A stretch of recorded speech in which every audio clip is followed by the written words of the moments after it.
any that important messages come to me and I start responding and have to put the phone down and there's an emergency. So realize what this just happened. Like, the person sent me the message. I got to read it in full. I thought about it for a second and started responding. So they saw the little dots come up and then they stopped.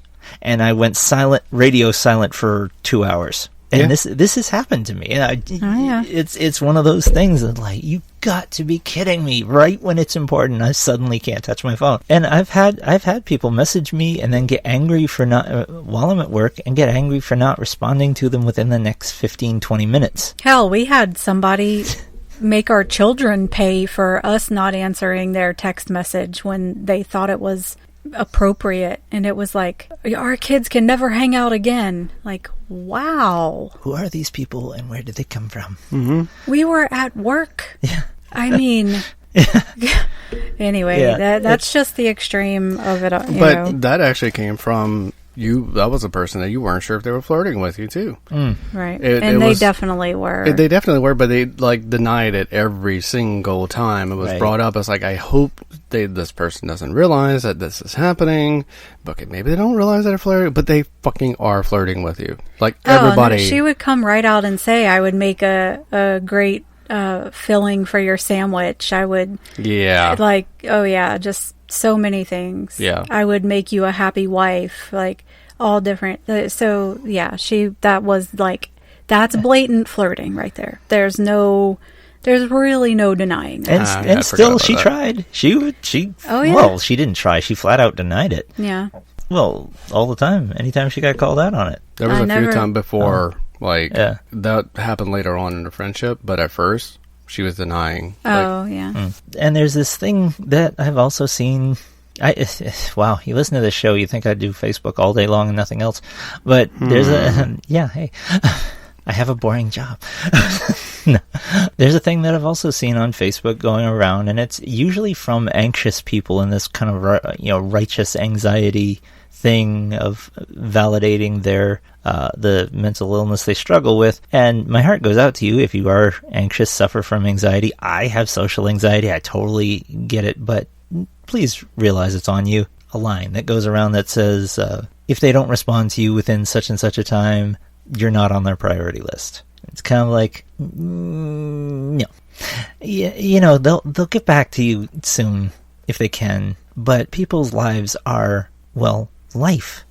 It's their life. Things are happening to them that have absolutely nothing to do with you. And if you are not important to them, think about, have you made yourself important to them? Or have you just been waiting around throwing conversation at them and you've not become anything?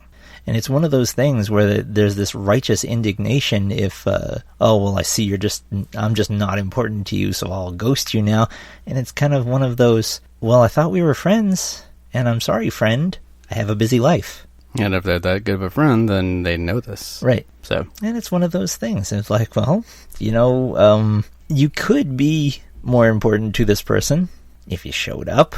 I'm sure they don't, if you were there for them, but chatty conversations are not going to build your importance in someone else's life. And it shouldn't be a crime in your mind if somebody is too busy for chit-chat. They've got kids, job, lovers, life, sickness, health, work, whatever is going on in their life.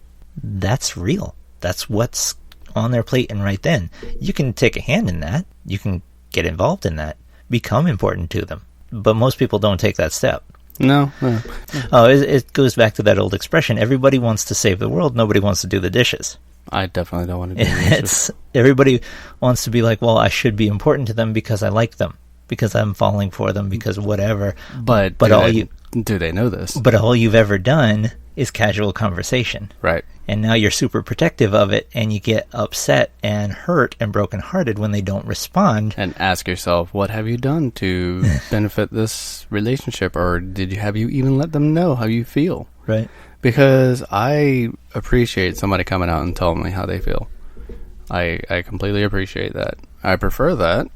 I mean, because of my obliviousness, it helps me in the long run. And some of it seems to be oblivion, and some of it is literally strategy of trying not to be inappropriate with someone. Yeah, that's definitely, because I value friendships, but I value friendships. I value relationships. I value all that stuff. And so, especially if somebody's married and I don't know if they're poly or not, or in us, or even if they are, right? But even if I don't want to step on toes, like we used to respecting boundaries. That's exactly it. And so, like, you know, way back in the day, in probably my mid-20s, we had a friend that would pretty much, you know, throw herself at us. And I completely shot her down because her husband wasn't there.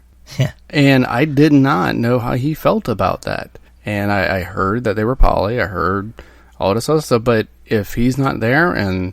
Yeah. No, I'm not. Not without a whole bunch of talking first. Right. Yeah. And that's what it comes to, that honesty, that coming out with things everybody involved has to know. And if you're married to somebody, guess what? They're involved. Mm-hmm. They don't have to be there to be involved. They're involved. So flirting, like I said, with flirting, and then we can go back to something we started talking about at the beginning of this episode, is that the false flag flirting is that when you're trying, I don't understand why would you want to do that and putting somebody in a precarious or making somebody feel that way even though you don't feel that way towards them. It comes down to the appearance of action without actually any commitment to that action. Right. Well, that's, again, dishonest. Yeah. And it's kind of screwed up. I mean, whenever you're like, okay, I want to flirt with this person, I want them to make me feel like, I want them to feel something towards me, but I will definitely not be reciprocating that. Yeah. Well, what if even if you do, and then there's no like follow through or intention of anything? Yeah, that's shitty. Pretty shitty. Yeah, because it gives you the high when they respond, but you can deny that you did anything at all, so you can reel it back when they actually reciprocate. Mm-hmm. I mean, we kind of like went off on some serious tangents here. Well, that's okay. That was what. So yeah, tangents all around and all of the things. But what it comes down to, and what keeps emerging out of this is, just like poly people come into new relationships with a list of questions that they know they need the answers to. Mm-hmm. I love it. Poly dating's the best because it's kind of like, it's almost like, fill out this form. We have a questionnaire for you. Here you go. It's like, no, we're serious about this because time is precious. Oh, yeah. And, we've got to know the answers to these things. So flirting is almost the same thing. It's kind of like, how does a polyamorous person flirt? Hey, take out your calendar. And then, on this day at this time, I would like to meet with you because I've got something important to discuss, and then actually do that. Oh, one thing I've noticed, one thing that I noticed is that some people flirt as an escape from their life. Even though they have no chance. And this is also part of, false flag flirting.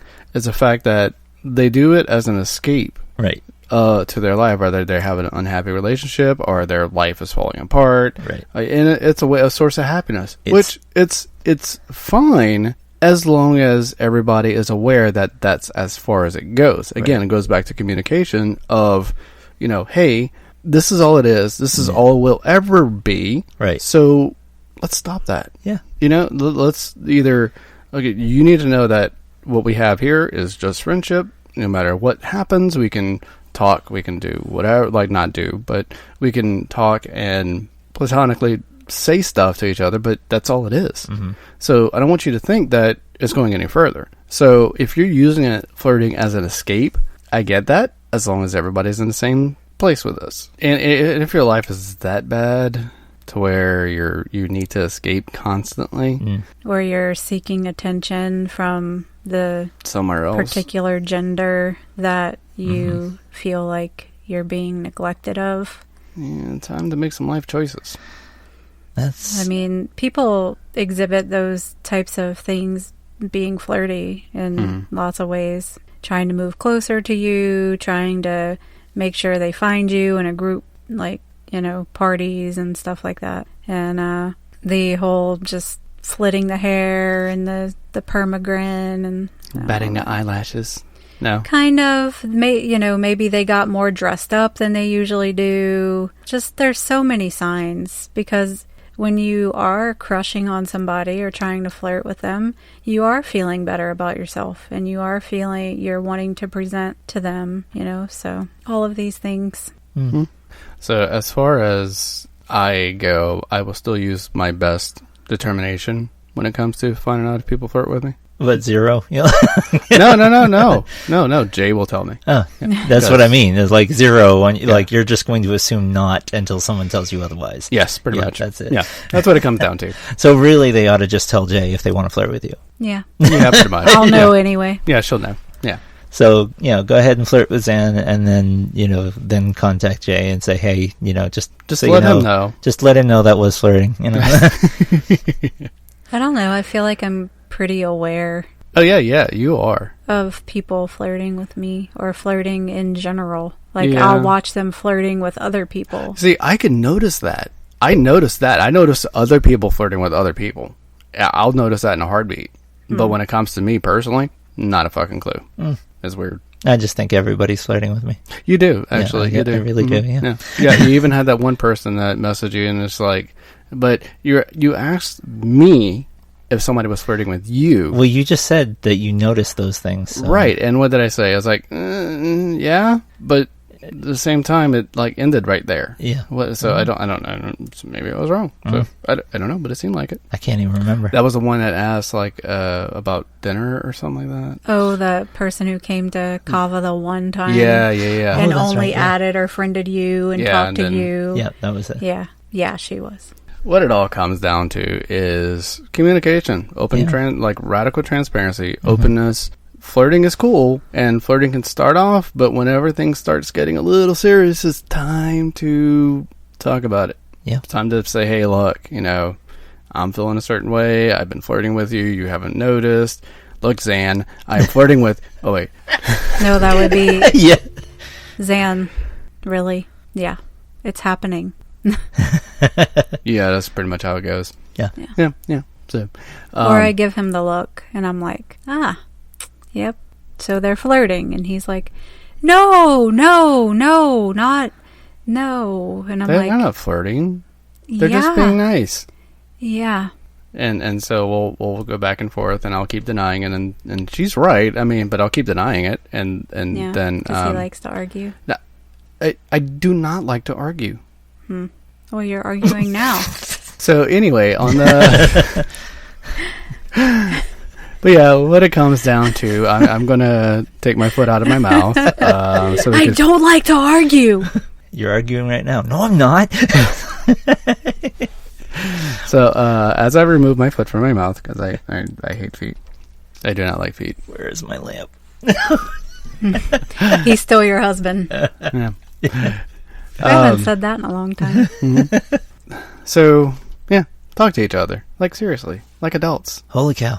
I think every single episode, that's all it boils down to. Really? Fucking talk. And that's what it's going to. We're just finding new and interesting ways to say it and on each topic. But wait, let me rephrase. Fucking talk, not fucking and talking at the same time, just talk. That can work too. But it could. I mean, If you're pressed for time. Oh, yeah. It's like, hey, what's your plans for today? And Did you get the groceries? Whatever works, If you're in poly, sometimes I might have to be the way. Maybe you have a kink for that. Hey, look, I'm just, you got a busy life, especially if you're poly. You got shit to take care of. He enjoys conversation. Like each other.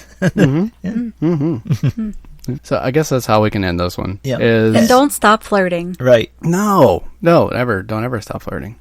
If you really want to maintain a relationship, don't stop flirting. The flirts, the little flirts, the ass grabs, the consensual ass grabs. Right. Consent is important in this. This is, I cannot stress this enough. Consent is extremely, extremely, extremely important for this and for basically everything else. And all the other interactions, consent is kind of a thing. Yeah. Yeah. So kinda. But that comes down to the communication part again and again and again. Yes. So, Dan, speaking of communication, how would people find us if they were looking and wanted to subscribe or become a Patreon and support this operation? Or email us. Carrier pigeons? Or talk to us. Or how would the pigeon know to come here? I don't know. The Budweiser frogs. What? I don't know. Whoa. I don't even Not sure how that would... Yeah. I'm picturing the commercial on it. Like yeah, I don't... No, they did travel on an alligator. They did? Yeah, that was a thing. They traveled